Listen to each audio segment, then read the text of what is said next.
starting or coming off the bench, Caitlin Clark delivers. Oh wait, I meant Payton Pritchard. The Celtics are sending Drew Holiday to Portland for Anthony Simons and 2 second-round draft picks. Breaking news out of the association surrounding the Boston Celtics. The Celtics have traded Kristaps Porzingis to the Atlanta Hawks. 50 for Jaylen Brown. This is Pritchard's time. The crowd can sense it. Over 3 Bulls.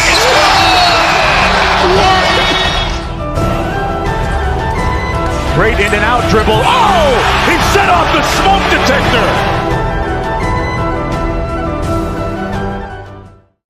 What's up, everyone, and welcome in to your Celtics source on this Tuesday evening after the Boston Celtics take down Cooper Flagg and the Dallas Mavericks 110-100 to improve to 32-18 on the season. And this was a game that the Celtics had handled right from the beginning, as you would expect. Cooper Flagg was terrific, and he dominated in the fourth quarter, really brought the game from what was a 20-point game and looking like a blowout down to that 10-point lead. The Celtics were in foul trouble for the entire fourth quarter, and Cooper Flagg was terrific. But, you know, the game was never really in doubt, especially because of the way that, you know, as I mentioned at the intro of the show, Payton Pritchard was just dominating every aspect of the game. Jaylen Brown was fantastic.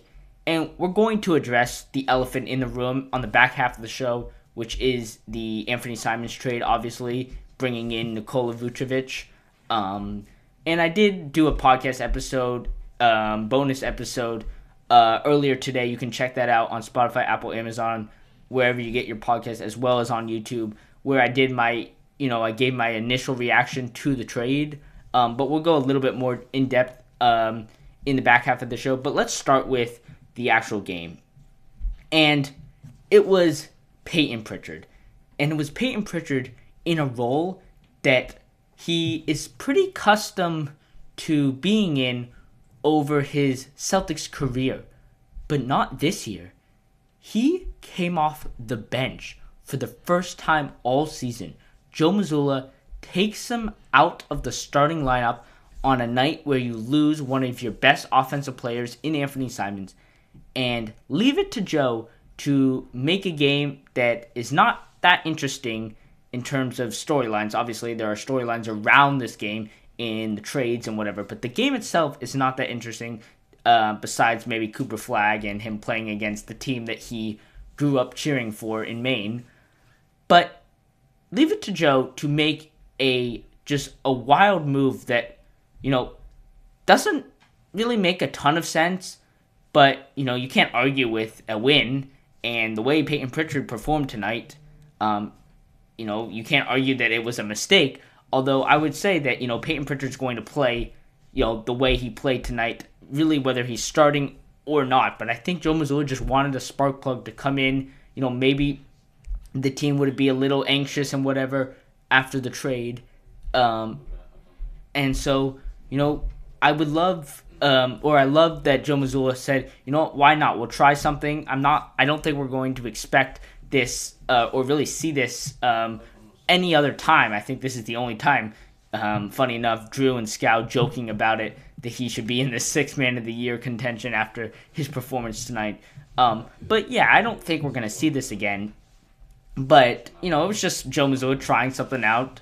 And Payton Pritchard on the night was dominant. I mean, he scored 26 points on 12 of 20 shooting. Super efficient. He was hitting catch-and-shoot threes, knocking down 2 of 5 from long distance. He was great in the paint, getting Dallas defenders to jump, leave their feet, and then he was able to come in and score underneath on his, you know, sort of post up and step through that he has made basically his signature move in the paint. And obviously he plays 35 minutes despite coming off the bench. Really wasn't a bench role despite, you know, the actual logistics of him coming off the bench. He played very much a starter role and was dominant. he was great in the facilitating game as well. He had 7 assists to go along with the 26 points off of the bench. 4 rebounds as well, just 2 turnovers, right? Payton Pritchard never turns the ball over, and the Celtics play their best when they don't turn the ball over. The games where they've struggled, they have struggled to hold on to the ball, and they've been few and far between, but there have been some of those games over the last week or so.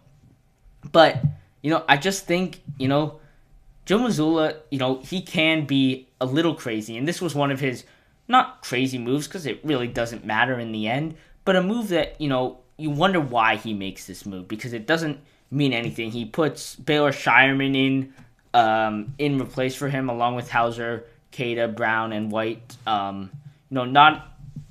was okay. Plays 28 minutes. That's a lot of minutes for Baylor Shireman. Just 3 points, 1 of 5 on field goals, 6 rebounds, 3 assists. Right, so he wasn't that great. But Baylor Shireman is running with these, or at least Joe Mazzulla is running with these sort of younger rookies and sort of early in their career NBA players right now because they're going through a stretch where they're not playing a great caliber of team on the other end, right? They're going through a stretch where they play the Kings, Bucks, Mavericks. They have some easier games after this as well before their schedule starts to pick up after the All-Star break, right? So this is the great time to, give these younger players a run because you're going to need them in the postseason, and they haven't gotten, stretches of games where they're able to stack up positive play, beneficial play to the team.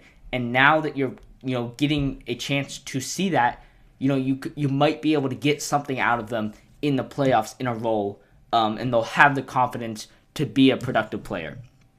But back to the Payton Pritchard conversation, right? Payton Pritchard, he just loves to play basketball. It doesn't matter, where he's playing, who he's playing with, who he's playing against, how many minutes he plays. He's going to go out there and just cook the opposing team.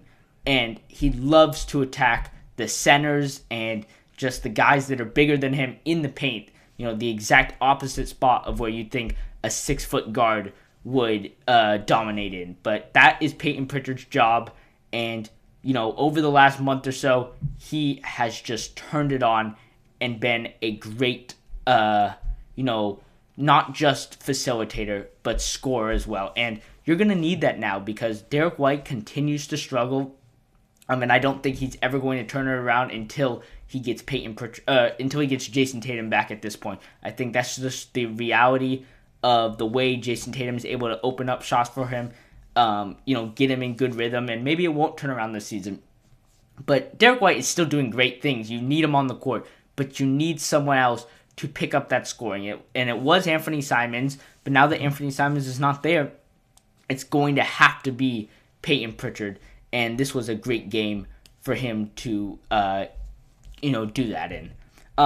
The other player that was just terrific in this game and has been terrific all season, and we all know, that is Jaylen Brown. He finally, it's about time, he finally won the Player of the Month in the Eastern Conference. Should have won it in December, got snubbed by Jalen Brunson, and finally he gets what he deserves. And quite frankly, he should have been the Eastern Conference Player of the Month all season because he is a top 3 MVP candidate in everybody's mind. If you don't have him as a top 3 candidate, tell me 2 other players besides SGA that are playing better than him right now and, doing this and carrying the team the way that Jaylen Brown is. Because, to be honest, I don't think you could find more than 3 players that are doing that.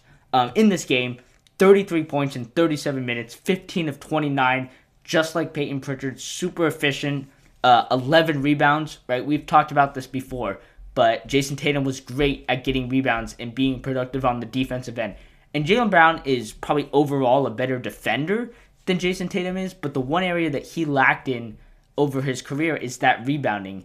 And the Celtics, have struggled at times. It's been better as of recently, but they have struggled rebounding the ball. And we talk about this now every night, but just the ability of Jaylen Brown to adapt and now fill in those gaps defensively get those rebounds and hold teams to one and done opportunities each and every time down the court is just vital for the success of the Celtics this season, especially because their offense hasn't been at a top 10 offense over the last, 5, 7, 10 games, right? They're only scoring 110 points in this game.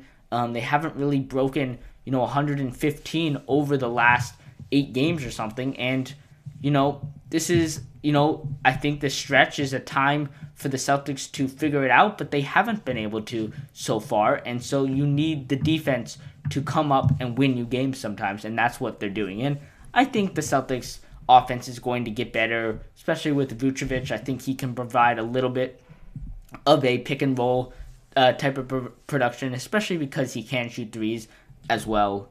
But we have to wait and see. Right now, I think Derek White plays a big role in their lack of offense. But also, I just think the way that, some of the turnovers and sloppy possessions over the last month have hurt the Celtics offensively. Not not individually in Jaylen Brown. Jaylen Brown's been terrific, but as a team.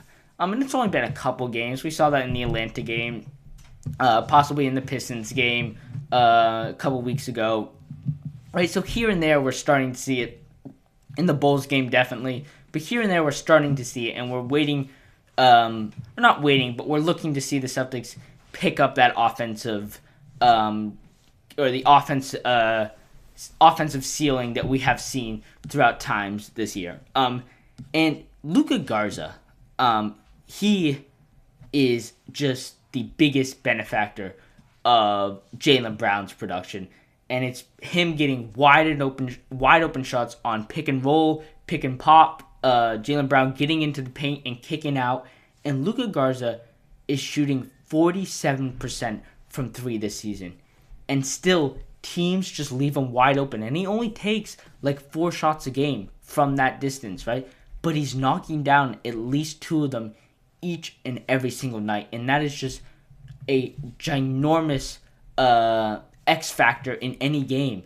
The ability of a guy that's not being guarded, and teams, maybe eventually they'll start to guard him, but you would think they would have decided to put a guy on him, just at least contest it, because the shots that Garza is getting, he's getting 6-8 feet of space, of separation to knock down these shots, and at that point it's just target practice.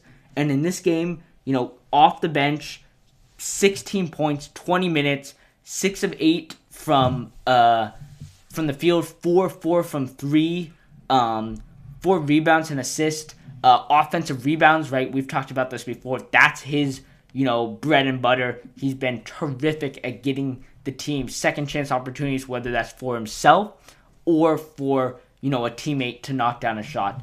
And he's doing that each and every night. He's getting better defensively. He did have a little trouble guarding Cooper Flagg in this game, although it seems like increasingly everyone has trouble guarding Cooper Flagg because he is an all-world franchise player talent, future MVP in my opinion. Very similar to like LeBron in his rookie year and whatever.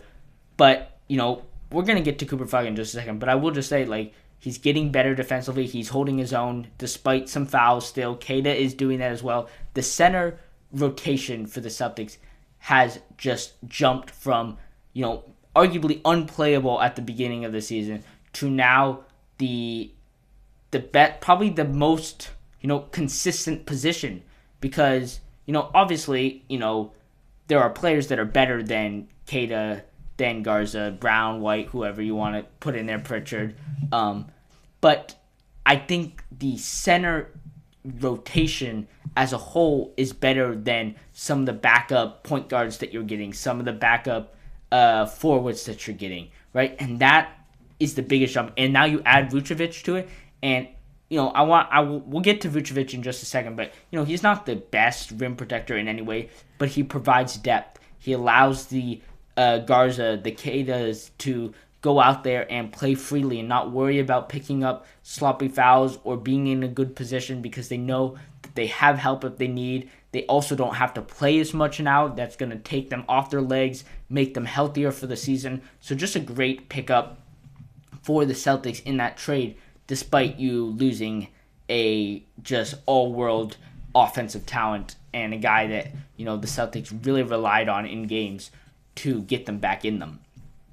But before we move on to that trade, I will just mention the last thing on this game itself is Cooper Flagg, right? And he was just, unbelievable in this game, playing against the team that he cheered for growing up, and he scores in this game. I'm just going to read the stats here. 36 points on 12 of 24 shooting, 2 of 4 from 3, 10 of 11 at the free throw line, 9 rebounds, 6 assists, and 1 turnover. He is 19 years old. That is ridiculous. What he's doing for a team that has nothing around him. Single-handedly scoring or facilitating on probably half of their points each and every night. That is unbelievable. And I'm just going to leave it at that because Cooper Flagg, god damn did the Mavericks get lucky in getting the draft pick, because this guy is sensational. All right, let's move on to the trade. And we're going to keep this pretty short as we already have gone for about 15 minutes here. But as you all know, I just did that podcast episode. You can go check it out for more details. But the Celtics traded Anthony Simons to the Chicago Bulls.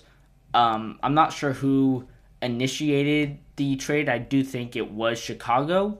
Although, I don't know, because it doesn't seem like a trade that Chicago would do given how many guards they have now.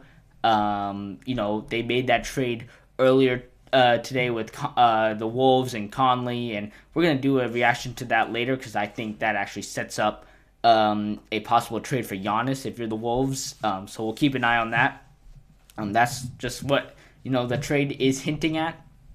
But, there were a couple second-round picks in here in this trade as well. I think the Bulls get the better, pick in the, I believe the high second-round pick for either the worst team of the Pelicans, Suns. I forget the other team that was in there. But yeah, so basically a 2 pick swaps in there. And so I believe, the Bulls probably overall won the trade financially. But that being said, the Celtics get off of a massive contract in Anthony Simons, $27 million a year, just not feasible on the team right now with the way that the second apron structure is laid out. But that being said, right, I think this was, a pretty surprising trade. I thought we were heading down the path that the Celtics were going to keep Anthony Simons, just the way he was playing and how the team was playing so well with him.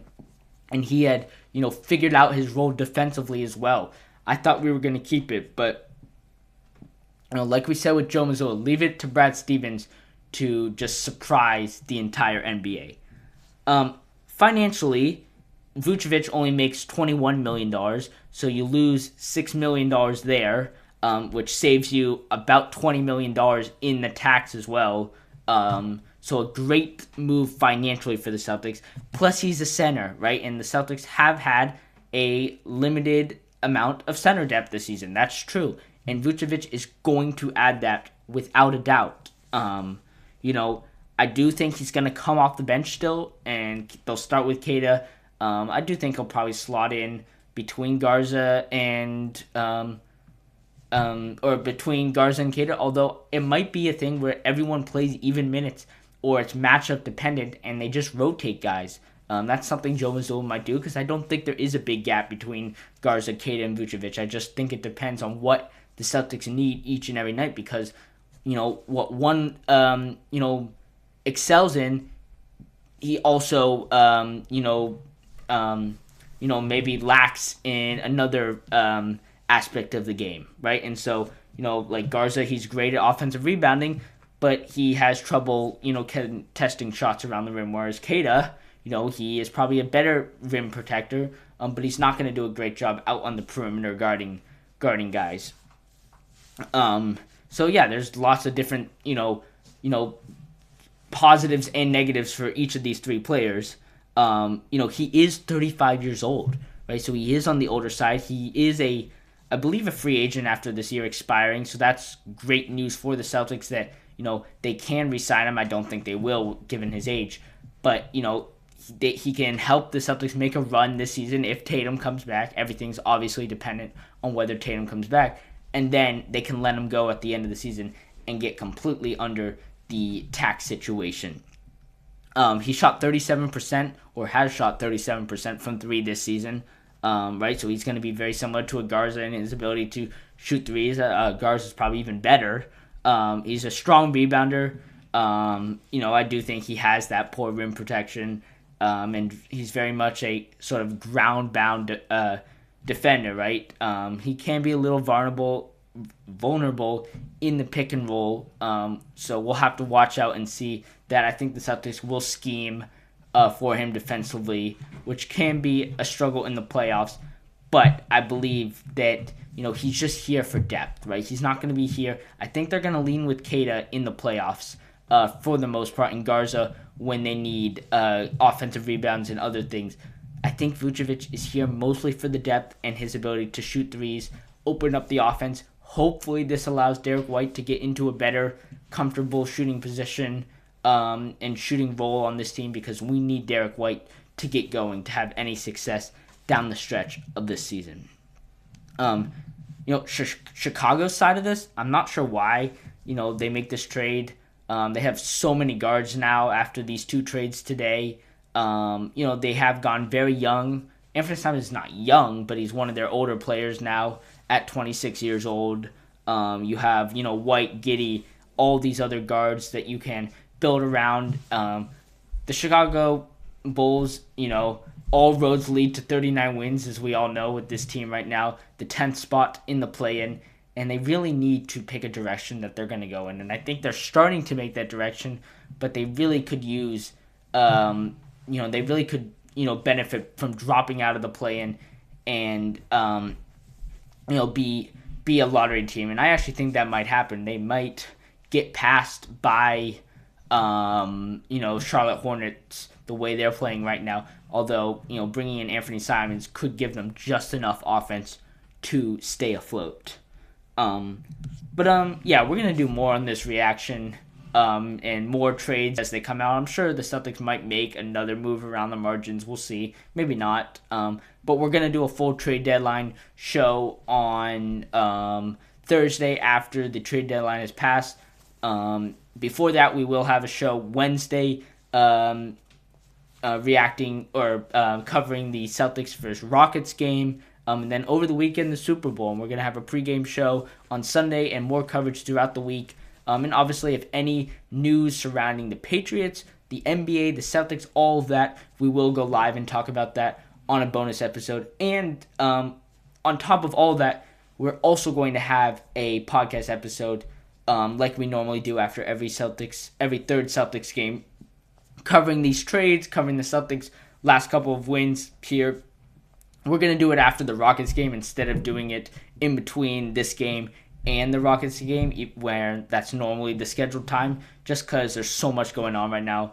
But please like and subscribe, follow on social media, highlights, content, all of that every single day as the Celtics continue to just dominate these lesser teams and improve to, once again, 32-18 on the season. Good for third place in the Eastern Conference.